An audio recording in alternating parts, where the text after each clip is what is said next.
El eje de hoy aquí en Agenda Propia es salud y en primera instancia, como lo habíamos adelantado, vamos a estar hablando sobre violencia obstétrica y para eso tenemos en comunicación a Francisco Saraceno, quien es partero y también es licenciado en obstetricia, asiste partos planificados en domicilio hace más de 15 años. Bueno, y ahora también le vamos a preguntar un poquito sobre su currículum. Claro, sí. Francisco, muy buenos días, ¿cómo estás? Bienvenido a Agenda Propia. Muy buenos días. Hola Patricia, hola Carmelo, un placer estar acá y compartir con ustedes esta mañana. Bueno, hablamos del currículum suyo, ¿no? Y cómo surgió esto de tan pequeño, esto que era su sueño y lo logró. Fue el primer sí, profesional en la materia. Tal cual, sí, tengo ese privilegio de haber sentido de muy chico ser partero. Y la verdad que, bueno, hubo que hacer decreto que supera la ley, porque en Argentina estaba prohibido que un varón estudie la licenciatura en obstetricia, así que tuve la suerte de ser el primero en Argentina, ya hace muchos años, ser el primer partero varón egresado de la Facultad de Medicina. O sea que disfruta su profesión, ¿no? Sí, amo la partería desde muy pequeño, me parece que hay algo de mi madre que me hizo meterme mucho en este mundo de los nacimientos y de admirar estos procesos y saberlos acompañar. Así que nunca lo dudé, es verdad que en Argentina existía una ley que prohibía al varón, pero bueno, nada, hubo que superarlo y bueno, y ahora felizmente vivo de lo que amo, ¿no? Y encima soy docente, nada, es muy lindo el camino de la partería. Bueno, Francisco, para introducirnos por ahí en este tema que hoy estamos hablando, bueno, realmente es un tema apasionante porque hay muchas cosas que por ahí no se saben y hablamos con los chicos de producción que están totalmente naturalizadas. Hay mujeres a quien les cuesta identificar la violencia obstétrica y como yo por ahí también le contaba anécdotas de cuando fui mamá, de que en realidad uno por ahí tiene todas las herramientas y cuando es mamá primeriza te dicen una cosa y vos te lo crees. Entonces vas a lo seguro que es una cesárea. Pero bueno, vamos a empezar de alguna manera como hablar sobre esto. ¿Qué es la violencia obstétrica, Francisco? Bueno, tal cual como decís vos, Patricia, qué violencia que está totalmente invisibilizada, ¿no? Socialmente aceptada a veces, naturalizada. Entonces es clave desde el lado de activistas o de esto, de información, donde la tele, donde periódicos puedan poner el eje y sobre la mesa esta violencia totalmente naturalizada. Estamos hablando que es un tipo de violencia de carácter sexual, que claramente atenta a la dignidad, a la integridad y a la soberanía de las mujeres, ¿no? Por suerte en Argentina, a mí que me toca a veces viajar para representar a la Argentina en estos temas, porque una de las cosas que hago es estar atrás del observatorio de violencia obstétrica que tiene el país, es decir, amo la partería, pero también entiendo que en la gran mayoría de escenarios hoy en día se ejerce violencia obstétrica. Y por suerte el país la pudo tipificar y la define, ¿no? Es aquella claramente que ejerce el personal de salud sobre los cuerpos y los procesos reproductivos de las mujeres, expresada claramente en un trato deshumanizado, un abuso de medicalización, una patologización de esos procesos naturales en conformidad de la ley 25929, que es la conocida y también nacional ley de parto respetado, ¿no?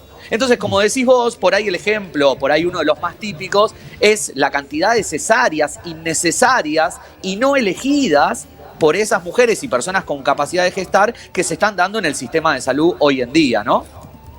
¿Y de qué forma se violenta a las mujeres dentro de una sala de parto?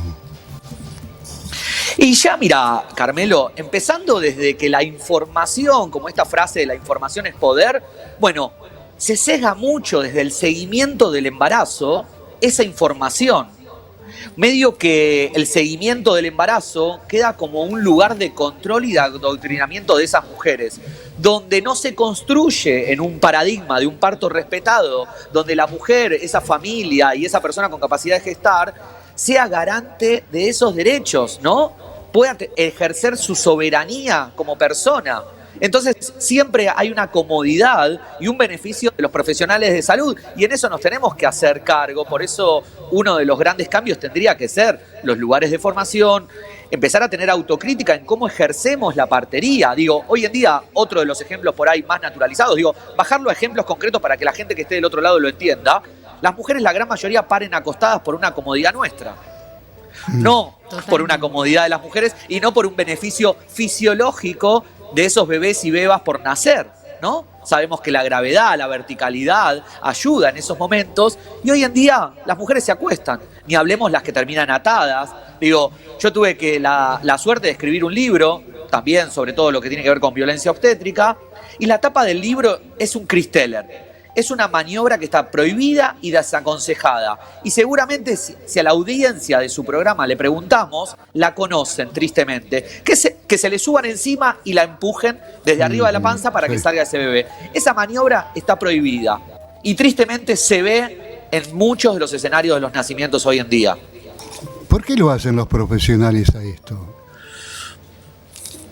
Yo no creo, Carmelo, que haya una maldad o una perversión, claramente, desde ahí. Pero por eso, cuando tuve la suerte de escribir un libro, yo hago un análisis de lo que es el patriarcado y cómo nos atraviesa, ¿no? Estamos en una sociedad misógina, machista, el patriarcado nos atraviesa. Entonces, digo, qué mejor que en ese escenario, digo, las mujeres terminen acostadas, atadas, no siendo protagonistas de uno de los momentos más importantes de la sexualidad, y alguien de afuera, sin pedir permiso, tocándole su cuerpo, ¿no?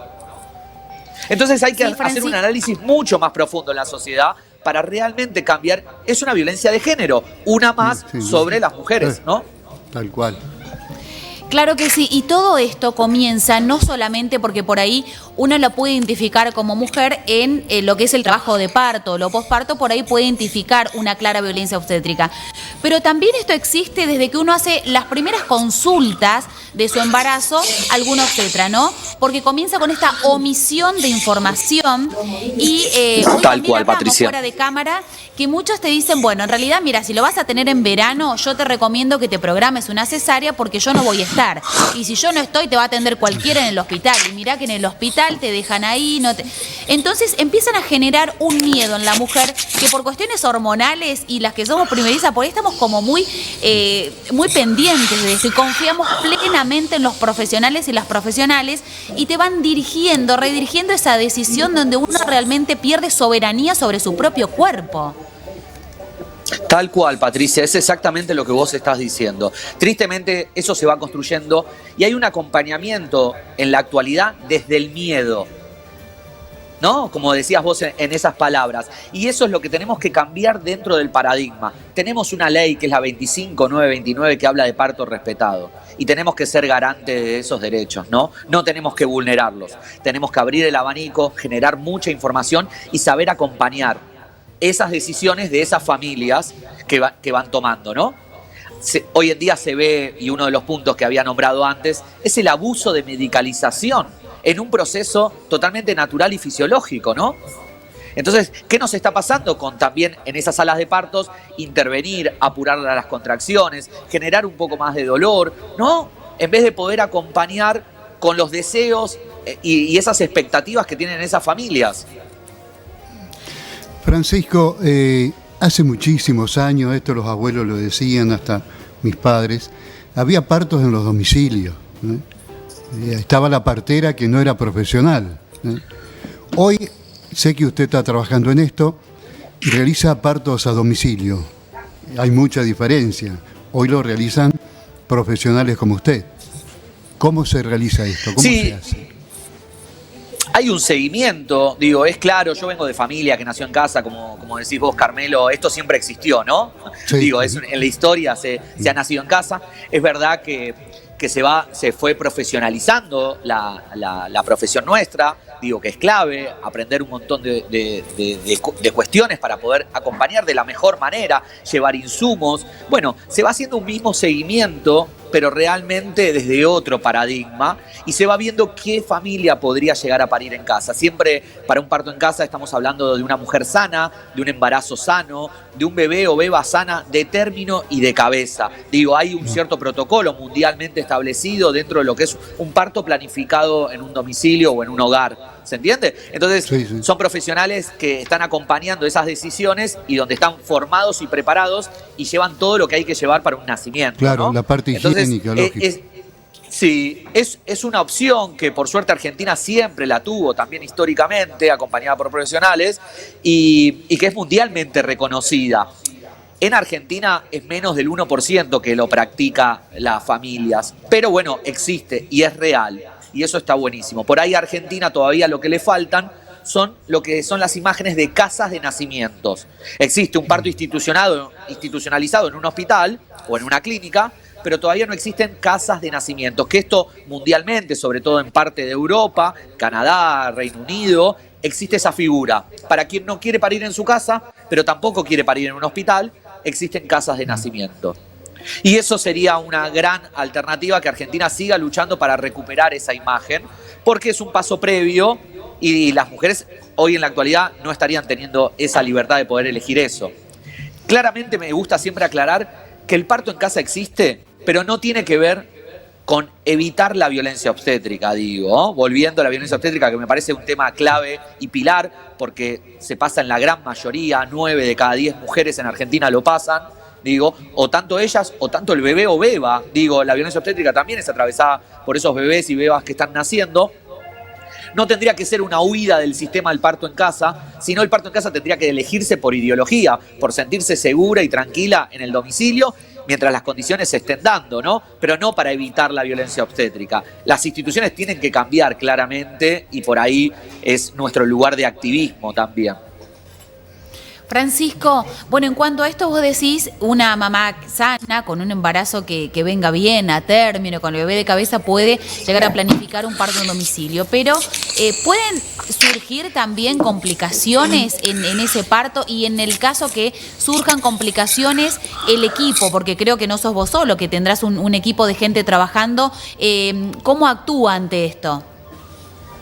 Sí, yo no estoy solo, claramente, hace un poco menos de 20 años que trabajo en un equipo en el cual actualmente somos 4, pero digo, hay muchos otros equipos en Argentina, digo, tampoco soy yo solo, digo, no en todas las provincias es verdad que hay parteras o gente que asista como profesional partos en domicilio, pero bueno, la gran mayoría estamos en Buenos Aires y hay en otras provincias, eso es claro, y son equipos en el general bastante interdisciplinarios de profesiones. Sí puede haber cuestiones que se pueden intervenir en un domicilio, seguro. Por algo llevamos medicaciones, por algo llevamos un montón de insumos que tanto pueden necesitar ese bebé o esa beba y tanto esa mujer. Y siempre uno de los pilares en un parto en domicilio es pensar en un sistema de traslado. Si por alguna razón se necesita una intervención mayor que no se puede hacer en un domicilio, hay que trasladar o al hospital de referencia o a la clínica más cercana, por ejemplo. ¿Se entiende? Los traslados, eso se piensa, eso es a nivel mundial, digo, ¿no? Lo que estoy diciendo no es algo propio de la Argentina, sino es a nivel mundial, y con cada familia se trata de acompañar desde ese lado. Eso es lo clave y lo más importante, es decir, el parto en casa se apoya en el parto institucional. Esto no tiene que ser un versus, porque si no, en esos versus la que termina perdiendo siempre es la mujer. Y la verdad que queremos lo mejor para esa mujer y para ese bebé o esa beba, ¿no? Entonces es importante entender que hay un montón de cuestiones que se pueden hacer en un domicilio y no se necesita un traslado, y a veces sí se amerita un traslado. Hay un porcentaje, Argentina tiene muy buena estadística sobre el parto en casa, y hay un traslado de un 10%, donde la principal causa de ese 10% de traslado es un cansancio de la mujer. Yo acabo de venir de un nacimiento que duró 2 días, que por ahí eso institucionalmente es irreal, ¿no? Como nadie está 2 días adentro de una institución pariendo, y esa mujer necesitaba, y ese bebé, ese tiempo, esa tranquilidad para nacer, y ameritó ese tiempo. Pero bueno, hay mujeres que claramente pueden decir, ya me cansé de esperar, prefiero ir a la institución y que nazca. Y es válido si la mujer lo elige, ¿no? Francisco, yo sé que por ahí el televidente está pensando, porque hay futuras mamás embarazadas que tienen un alto poder económico, otros medianos, y las más humildes concurren al hospital. Seguramente también pensará el oyente, la violencia está allí, donde la persona, la futura mamá, no tiene ingresos económicos como para afrontar y concurrir a un sanatorio o algún otro lugar. Me parece que por ahí pasa también la violencia obstétrica, ¿no? Me parece que a ver, Carmelo, puede ser. La violencia obstétrica no discrimina como todas las violencias de género por ejemplo, la parte económica, ¿no? Entonces, por ahí en la mejor clínica, no conozco tanto Gualeguaychú, he asistido a algún que otro nacimiento, pero hace muchísimos años. No hablo del hospital de Gualeguaychú, hablo generalizado. No, total, por eso, pero digo, no hablo concretamente de ahí de Gualeguaychú, pero digo, la violencia obstétrica no discrimina, como todas las violencias de género, ¿sí? Digo, una razón económica o una cuestión de clase, ¿se entiende? Entonces, por ahí es diferente el tipo de violencia obstétrica. En los hospitales, ¿cuántas veces escuchamos el mamita, el gordita, el cama 4, ¿no? Como lo despectivo desde el nombre, el dejarlas solas. Bueno, el no uso de anestesia, por ejemplo, en los hospitales, en la gran mayoría. Y en las clínicas, como por ahí decía Patricia, esto de cesáreas innecesarias, abusos de medicalización, cesáreas programadas, ¿no? Bueno, se nace los viernes, no se nace de madrugada, no se nace los fines de semana, se programa para que ese equipo médico pueda irse tranquilo de vacaciones o además, bueno, en las vísperas de fiesta ya sabemos que está muy naturalizado las cesáreas programadas, en los fines de semana largos, en los feriados. Entonces, por ahí, es verdad, la violencia obstétrica es diferente, pero la verdad que atraviesa, no discrimina, tristemente la sufrimos todas y por eso siempre también recalcar que la violencia obstétrica también la sufren los bebés y las bebas. ¿Está bien? Francisco, quiero que nos cuentes, una mamá siente que, bueno, ya tiene sus contracciones y demás y lo llama a ustedes, al equipo. Previamente ya habló con ustedes llegan a su domicilio. ¿Cómo es todo este ritual que comienza cuando una mamá siente que ya va a nacer su hijo o su hija? Bueno, hay algo muy lindo. Primero, antemano, uno acompaña los 9 meses enteros de esa familia, por lo menos en la actualidad, y yo como equipo acompañamos los 9 meses. No es que me suena el teléfono ahora y me dicen, claro, estoy pariendo y vivo en tal lado, ¿no? Hay un acompañamiento porque uno va viendo eso, que sea una mujer sana de un embarazo sano. ¿Está bien?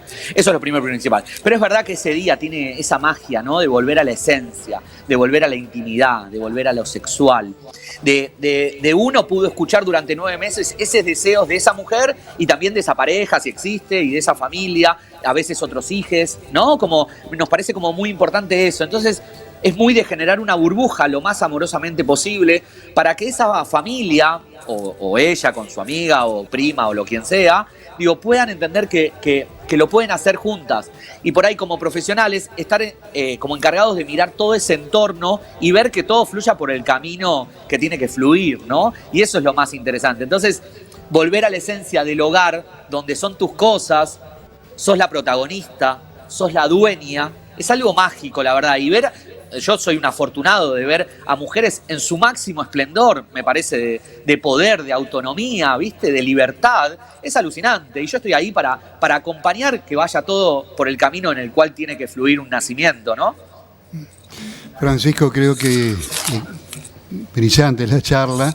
¿Y qué le diría a aquella mujer que va a ser mamá o en el futuro puede ser mamá?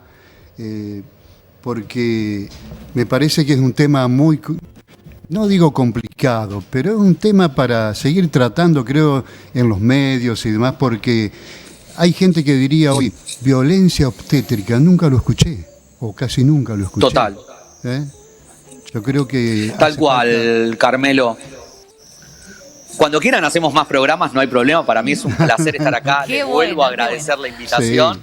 Y digo, sí, es clave que seguir poniéndolo en agenda estos temas. Y del otro lado lo que digo es volver al disfrutar, ¿no? Del nacimiento, al sentirse autónomas, protagonistas, a esto, a conseguir la mayor cantidad de información, ¿no? A buscar y a escucharse, ¿no? Como mujer y decir, bueno, realmente dónde quiero parir, con quiénes quiero parir y qué es lo que necesito para ese día, ¿no?